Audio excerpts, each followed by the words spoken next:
ശേഖരൻകുട്ടി, നീയാടാ ഈ കുടുംബത്തിലെ വിളക്ക്. ദുഃഖത്തോടെ കടന്നു പോകേണ്ട ഈ ദിവസത്തില് സന്തോഷം കൊണ്ടുവന്നത് നീയാ.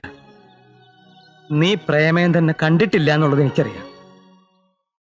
ഇതൊക്കെയല്ലേ നമുക്ക് ചെയ്യാൻ പറ്റൂ. ആ അമ്മയുടെ മുഖത്തെ സന്തോഷം ശ്രദ്ധിച്ചോ? അത് മതി.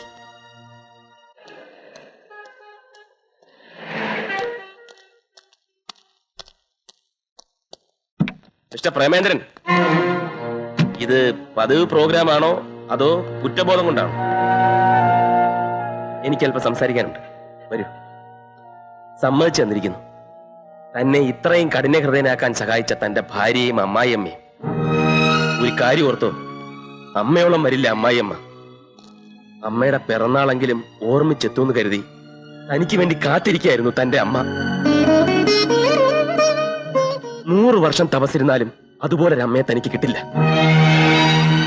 നിനക്കൊന്നും വേണ്ടാത്ത ആ അമ്മയെ എനിക്ക് തരുവോ? എന്ത് വില വേണമെങ്കിലും തരാം, എത്ര വേണമെങ്കിലും ചോദിച്ചു. പിന്നീട് ഒരിക്കലും അവകാശം പറഞ്ഞോണ്ട് വന്നേക്കരുത്. തരില്ല ഞാൻ, ഒന്ന് കാണാൻ പോലും. ബന്ധത്തിന്റെയും സ്വന്തത്തിന്റെയും വില ദിവസങ്ങൾ കൊണ്ട് മറന്ന താൻ നന്നാവില്ല. ആ അമ്മ ഉള്ളുരുകി തന്നെ ഒന്ന് ശപിച്ചാൽ ആ ശാപം ഒരു കാലത്തും തന്നെ വിട്ടുപോകില്ല, താൻ മരിച്ചാലും.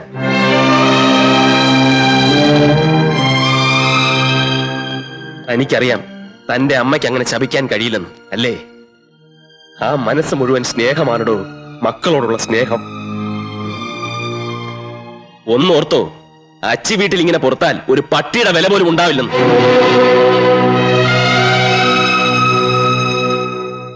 വീട്ടിൽ ചെന്ന് 3-4 ദിവസം നിന്റെ തള്ളരെ കൂടെ പെറ്റു കിടന്നപ്പോ നിനക്ക് ആ കാശിന്റെ കാര്യം ചോദിച്ചാൽ എന്തായിരുന്നു? ഞാൻ അന്ന് രഘുവേട്ടനോട് പറഞ്ഞതാ എനിക്കതിന് കഴിയില്ല എന്ന്. വീട്ടിലെ സ്ഥിതികളൊക്കെ അറിയാവുന്നതല്ലേ. ഓ, അത്രയ്ക്ക് മോശസ്ഥിതി ആണെങ്കിലേ എന്റെ മോന്റെ ജീവിതം തൊലയ്ക്കാനായിട്ട് നിന്നെ എന്തിനോടീ ഇങ്ങോട്ട് കെട്ടിയെടുത്തത്? ആ, നിന്റെ ചേച്ചിയെ കെട്ടിയവൻ വലിയ കോടീശ്വരനല്ലേ? അയാളോട് ചോദിച്ചാ നിനക്ക് എത്ര വേണമെങ്കിലും കിട്ടുമെന്നാ പലരും പറഞ്ഞ കേട്ടത്. അയാളെ നിന്റെ വീട്ടിൽ വന്ന് കെട്ടിയതേ ചേട്ടത്തെ അനിത്യം കണ്ടിട്ടാണെന്നോ അറിയാം. അനാവശ്യം പറയരുത്. എന്റെ ഭർത്താവിന്റെ അമ്മ ആയതുകൊണ്ടാ ഞാൻ മറുത്തു പറയാത്തത്. എന്റെ വീട്ടിൽ നിന്ന് ഒരു ചില്ലി കാശിന് കിട്ടാൻ പോകുന്നില്ല. നിങ്ങൾക്ക് എന്നെ വേണ്ടെങ്കിൽ എന്നെ വീട്ടിൽ കൊണ്ടാക്ക. അയ്യടി, നിന്നെ കാർ പിടിച്ച് കൊണ്ടുവരാനും കൊണ്ടുവിടാനും ഇവിടെ ആരുമില്ല. ഇഷ്ടമില്ലെങ്കിൽ ഇറങ്ങി പോടി. ആ, ഞാൻ പോവാ. ഇനി രഘുവേട്ടൻ വന്നിട്ട് ബാക്കി കാര്യങ്ങൾ തീരുമാനിക്കാം. എന്ത് തീരുമാനിക്കാൻ? നീ ഇന്ന് തന്നെ മടങ്ങിപ്പോണം. വഴക്കും കൂടി വന്ന നിന്നെ സ്നേഹത്തിന്റെ പേര് ഞാൻ ഇവിടെ പിടിച്ചു നിർത്തിയ നിന്റെ ജീവിതമാ താറുമാറാകുന്നത്. അപ്പൊ ഞാൻ ആ തള്ളയുടെ പോരും സഹിച്ച് ആ വീട്ടിൽ തന്നെ കഴിയണമെന്നാണോ? എന്നല്ല മോളെ, പെട്ടെന്നുള്ള ദേഷ്യത്തിന് എടുത്തു ചാടരുത്. ഞാൻ ശേഖരൻകുട്ടിയോടൊന്ന് സംസാരിച്ചു നോക്കട്ടെ. ശേഖരേട്ടനോടൊന്നും പറയണ്ട. അവര് ശേഖരേട്ടനെ പറ്റി വരെ അനാവശ്യം പറഞ്ഞു. സ്ത്രീക്ക് ഭൂമിയോളം ക്ഷമ വേണം, സഹനശക്തി വേണം. മോള് തിരിച്ചു ചെല്ലേ. അമ്മ എന്തെങ്കിലും ഒരു വഴി കാണാം. എന്ത് വഴി? ഒന്നുമില്ല. അവർ ചോദിക്കണ കാശ് കൊടുക്കണം, അല്ലെങ്കിൽ ആ പെങ്കൊച്ചിന് അവിടെ ഒരു സ്വൈര്യം ഉണ്ടാവില്ല. അമ്മ വന്ന് വിവരം പറയുമ്പോ ആ കണ്ണ് നിറഞ്ഞിരുന്നു. നിന്നോട് ചോദിക്കാതെ തീരുമാനിച്ചതായി വിചാരിക്കണ്ട. ഇത് 3 ലക്ഷം രൂപയുണ്ട്. നീ തന്നെ നിന്റെ അനിയത്തിയുടെ കാര്യം ഒത്തുതീർപ്പാക്കണം. ഇത് ഒത്തുതീർപ്പല്ല, ഒത്തുനിന്ന് പണം തട്ടിയെടുക്കാൻ നോക്കുന്നതാ.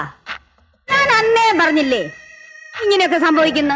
അന്ന് ആന്റി പറഞ്ഞതൊക്കെ ശരിയാണെന്ന് എനിക്കിപ്പോ തോന്നുന്നു.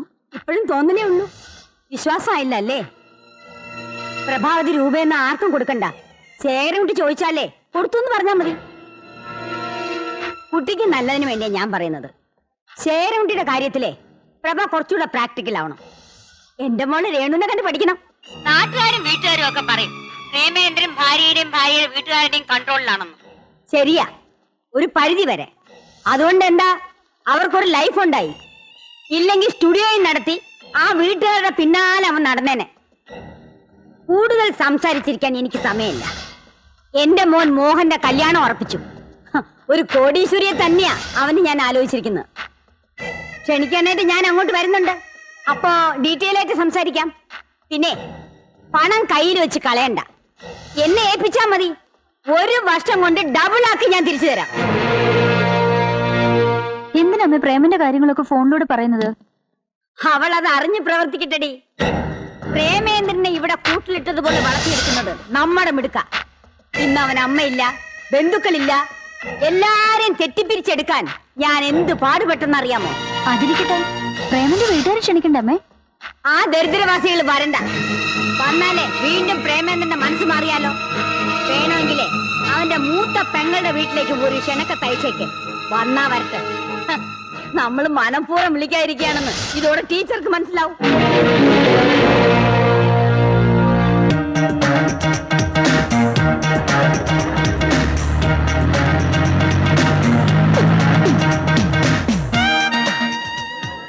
പറഞ്ഞു wish you A long and happy married life. മനസ്സിലായില്ലേ? ഇത് ശേരൻകുട്ടി നാഷണൽ എക്സ്പോർട്ടിന്റെ MD-യാ. പ്രേമേന്ദ്രന്റെ ബ്രദറിലെയാണ്. നമസ്കാരം. രേണുവിന്റെ ഹസ് എന്ത് ചെയ്യുന്നു? ഫോട്ടോഗ്രാഫറാ. അതെ അതെ അതെ, സിനിമയിലെ വലിയ ഫോട്ടോഗ്രാഫറാ. ശാലം പ്രേമേന്ദ്രന്റെ അമ്മയും കുട്ടിയൊക്കെ വന്നിട്ടുണ്ട്. ഗോപാല, ഇന്നേറ്റ് ചെയ്ത പലരും കയറി വരും. നോക്കിയും കണ്ടു വേണം അകത്ത് വിടാൻ കേട്ടോ.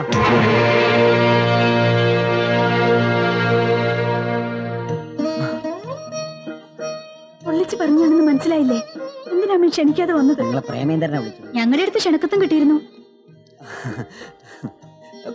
എല്ലാരും എത്തുമെന്ന് ഞാൻ ഒട്ടും പ്രതീക്ഷിച്ചില്ല. വാ വരൂ. വേണു, ദേ കണ്ടില്ലേ, ഞാൻ പ്രത്യേകം ക്ഷണിച്ചിട്ട് വന്നതാ. പിന്നെ ആരെയാ ക്ഷണിക്കാതെ വന്ന കാര്യം ഇവര് പറയുന്നത്? അതെ, എന്റെ ഭാര്യയുടെ കുറെ ബന്ധുക്കൾ അലവലാദികളായിട്ട് പുറത്തു നിൽപ്പുണ്ട്. അവര് കയറി വന്നാ കയറ്റി വിടണ്ടെന്നാ പറഞ്ഞത്. ശങ്കു, പോയി ഫുഡിന്റെ കാര്യമൊക്കെ നോക്കൂ.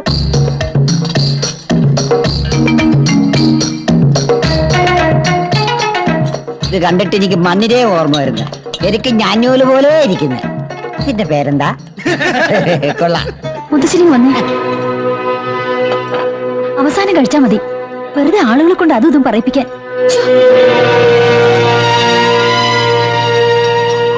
ഞാൻ ഇതുവരെ വലിയ വലിയ ആൾക്കാരുടെ കല്യാണത്തിലൊന്നും പോയിട്ടില്ല. നാട്ടില് നാക്കലായിട്ട് സദ്യ വിളമ്പും. ഞാനതൊരു പിടിപിടിക്കും. ഇവിടെ ഉണ്ടാക്കിയതൊന്നും തിന്നാൻ പോലും എനിക്കറിയില്ല. ഞാൻ കാരണം അവർക്ക് മോശമായില്ലേ?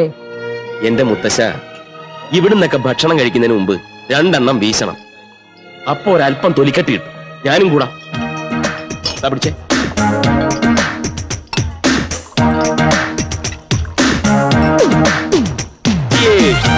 ആ,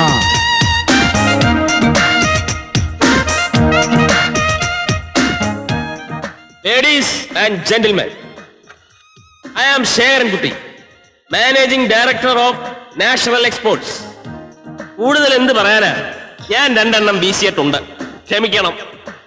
നിങ്ങളോട് 2 വാക്ക് സംസാരിക്കാൻ വേണ്ടിയാ ഞാൻ സ്വയം പരിചയപ്പെടുത്തിയത്.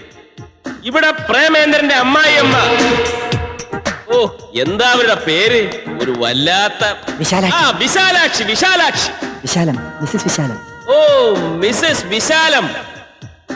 അവരിവിടെ പലരെയും പരിചയപ്പെടുത്തുന്നതും സ്വീകരിക്കുന്നതും കണ്ടു. പക്ഷെ മനഃപൂർവ്വം ഒരാളെ മറന്നു, എന്റെ അമ്മായിയമ്മേ. അപ്പൊ നിങ്ങൾ ചോദിക്കും, എന്റെ അമ്മായിയമ്മയെ ഇവിടെ പരിചയപ്പെടുത്തേണ്ട പ്രസക്തി എന്താണെന്ന്. ഈ പൊടി, എന്റെ അമ്മായിയമ്മ എന്ന് പറഞ്ഞ നിന്റെ അമ്മയാ. നിന്റെ അമ്മയെ പരിചയപ്പെടുത്തുന്നത് എനിക്ക് അഭിമാനമാ, നാണക്കേടല്ല. ടീച്ചറമ്മ, ടീച്ചറമ്മ എവിടെ? ടീച്ചറമ്മോ, ടീച്ചറമ്മേ, ഇവിടെ ഉണ്ട്. ഇങ്ങോട്ടൊന്ന് വന്നേ.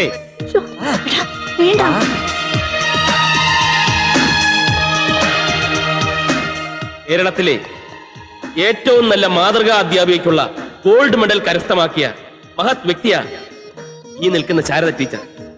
എന്റെ അമ്മായിയമ്മ അല്ല, എന്റെ അമ്മ. ഈ വേദിയിൽ ഗോൾഡ് മെഡൽ വാങ്ങിയ വേറെ ടീച്ചേഴ്സ് ഒന്നും ഇല്ലല്ലോ. അപ്പോ ഇവിടുത്തെ വിശിഷ്ടാതിഥി ഇവരല്ലേ? ഇവരെ മാനിക്കാത്തത് തെറ്റല്ലേ? നമ്മുടെ സ്റ്റില്ലെന്തിയെ? ഞാനിവിടെ ഉണ്ട്. ഒരു മിനിറ്റ്, ഇപ്പൊ നീ ആരാ അയാൾ പറഞ്ഞോണ്ട് ഫോട്ടോ എടുക്കാൻ? Still photographer. നല്ല ഒന്നാന്തരം ഒരു ഫോട്ടോഗ്രാഫറാണ് ഈ വരുന്നത്. ദുരഭിമാനത്തിന്റെ പേരിൽ സ്റ്റുഡിയോ വരെ പൂട്ടിച്ചിട്ട് ഇപ്പൊ വീട്ടിലിരുത്തിരിക്കുക. അടിച്ച പണി മറക്കണ്ടോ, ഒരെണ്ണം എടുത്തോ. പിന്നൊരു കാര്യം, അങ്ങോട്ടും ഇങ്ങോട്ടും കശപിശ ഉണ്ടാക്കുമെങ്കിലും ഞങ്ങള് കുടുംബക്കാരൊന്നാണേ. ഞങ്ങളുടെ കൂട്ടത്തിൽ 4 അമ്മായിയമ്മമാരുണ്ട്. പ്രശ്നങ്ങൾ ഉണ്ടാക്കാനും അവസാനിപ്പിക്കാനും വേണ്ടി വന്ന 2 എണ്ണം കൊടുക്കാനും പ്രാപ്തിയുള്ള അമ്മായിയമ്മമാർ. ആശാണിയമ്മേ ഒന്ന് വന്നേ. നാരായണിയമ്മേ വന്നട്ടെ. വിശാലാക്ഷമ്മേ വന്നട്ടെ, വന്നട്ടെ. എല്ലാരും ഒന്ന് വന്നേ, ഒന്നിച്ചൊന്ന് നിന്നേ ഒരു ഫോട്ടോ എടുക്കട്ടെ. ഇനി ഇങ്ങനെ ഒന്നിച്ചൊന്നൊരു ഫോട്ടോ എടുക്കാൻ ചിലപ്പോ പറ്റിയെന്ന് വരില്ല. ഇതോടെ എല്ലാം തെറ്റിപ്പിരിയുന്നാ തോന്നണത്. അമ്മേ അമ്മേ അമ്മേ അമ്മേ ഒന്ന് നിന്നേ. സെപ്പറേറ്റ് എടുക്കാം, സെപ്പറേറ്റ് എടുക്കാം. അത് ഇതെടുക്ക്.